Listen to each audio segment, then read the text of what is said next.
England have beaten Sri Lanka by 4 wickets to qualify for the semi-final of this T20 World Cup. England are now the second team from Group 1 to reach the semi-finals after New Zealand confirmed their spot in the last 4-stage. Group 2 scenarios are still open, with India taking on Zimbabwe in the last game of Super 12.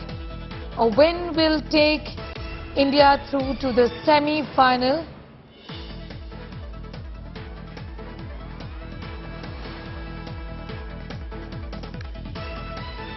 England have beaten Sri Lanka by 4 wickets to qualify for the semi-final of this T20 World Cup. England are now the second team from Group 1 to reach the semi-finals after New Zealand confirmed their spot in the last 4-stage. Group 2 scenarios are still open, with India taking on Zimbabwe in the last game of Super 12.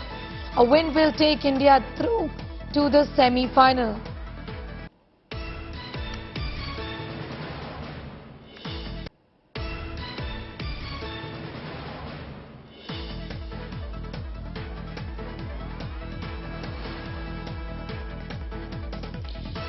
Player of the match is Adil Rashid for his economical bowling, is what we are picking up.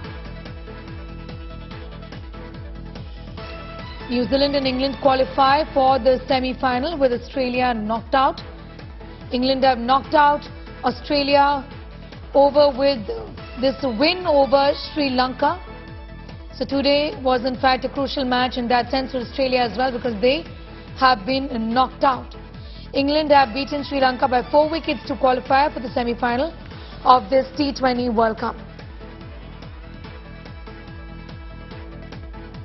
Now the second team from Group 1 to reach the semi-finals after New Zealand confirmed their spot in the last 4-stage.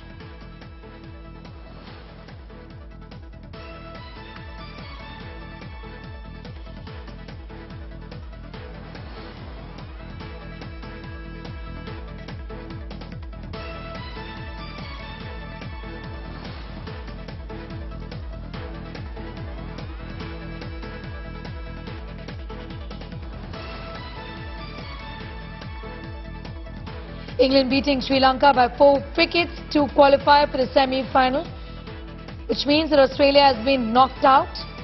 England are now the second team from Group 1 to reach the semi-finals after New Zealand confirmed their spot in the last 4-stage.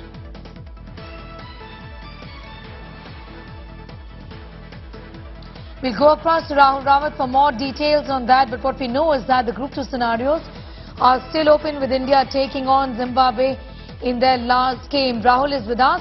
Rahul, however, this means en route for Australia today.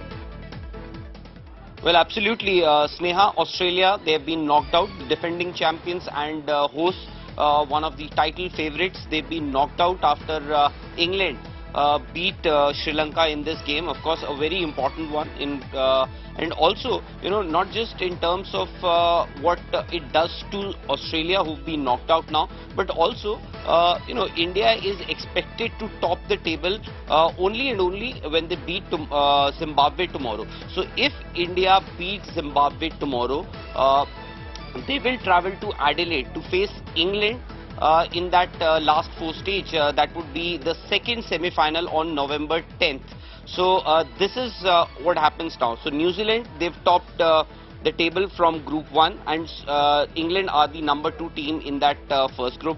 As far as Group 2 is concerned, which also features India currently on top of the table, it has South Africa, it has Pakistan, it has Bangladesh. All 4 teams, they all have a realistic chance to qualify for the semi-finals, and India and South Africa would surely fancy their chances most, because South Africa play Netherlands in that first game tomorrow.